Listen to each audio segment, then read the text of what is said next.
Vote హక్కును ఉపయోగించకుండా చేసి అన్ని సీట్లు వాళ్ళు కైవసం చేసుకున్నారు. 5 సంవత్సరాల పరిపాలన అరాచకం కాండవిల్లింది. రాష్ట్రం చిన్నాభిన్నమైపోయింది, అభివృద్ధి లేకుండా పోయింది. ఈ పరిస్థితుల్లో కౌన్సిల్లో మెజారిటీ వాళ్ళు ఉన్నారు. ఎందుకంటే లోకల్ బాడీ ఎన్నికల్లో కానీ వాటిలో కానీ డామినేట్ చేసి వాళ్ళు ఉండటం. ఇప్పుడు అధికారం పోయినా కూడా ఎన్డీఏ ప్రభుత్వం, తెలుగుదేశం, బీజేపీ, జనసేన కలిసి ఏర్పడిన ప్రభుత్వం చట్టాలు చేసేటప్పుడు అడ్డుకుంటూ ఉంటారు కౌన్సిల్. ఏదైనా సరే కౌన్సిల్లో కూడా బిల్లు పాస్ కావాలి. ఒక మంచి చేయాలన్నా, ఒక నిర్ణయం చేయాలన్నా కూడా అమలు చేయాలంటే కొంచెం అడ్డంకులు వస్తూ ఉన్నాయి.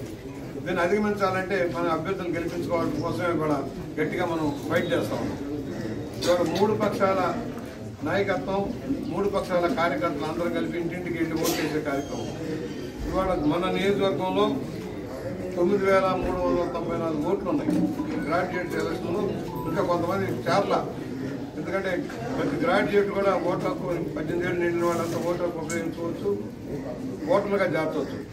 అయినా టైం అయిపోయింది కనుక ఇది 9,394 ఓట్లు. మన ఊరికి సంబంధించి 888 ఓట్లు ఉన్నాయి. చాలా పెద్ద ఓటింగ్. దాదాపుగా ఒక వంతు మనం భారీగా ఉన్నాం. దీనికి 3 బూతులు ఉన్నాయి. 74, 76, 77 3 బూతుల్లో ఈ 888 మంది కూడా ఓటు ఉపయోగించుకోవాల్సిన అవసరం ఉంది. దాంట్లో 55 మంది లేరు, ఊళ్ళో లేరు.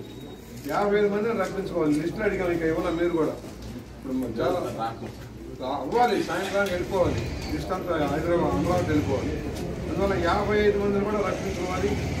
90% పోలయ్యేలా కనీసం చూసుకోవాలి. 90%. అనేక పెండింగ్ విషయాలన్నీ పరిష్కారం చేసుకుంటూ ముందుకు సాగుతున్నాం.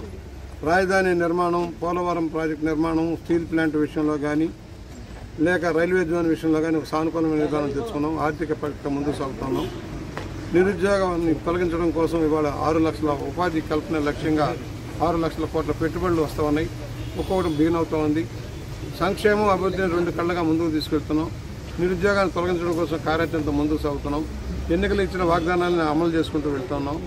ఈ పరిస్థితిలో కౌన్సిల్లో మెజార్టీ అవసరం అవుతుంది. ఎందుకంటే గతంలో బ్రోటల్ మెజార్టీ ఉన్న జగన్మోహన్ రెడ్డి ఇష్టారాజ్యంగా అందరినీ బెదిరించి బొకాయించి కౌన్సిల్లో మెజార్టీ తెచ్చి ఇవాళ అన్నింటిని అడ్డుకుంటూ ఉన్నాడు.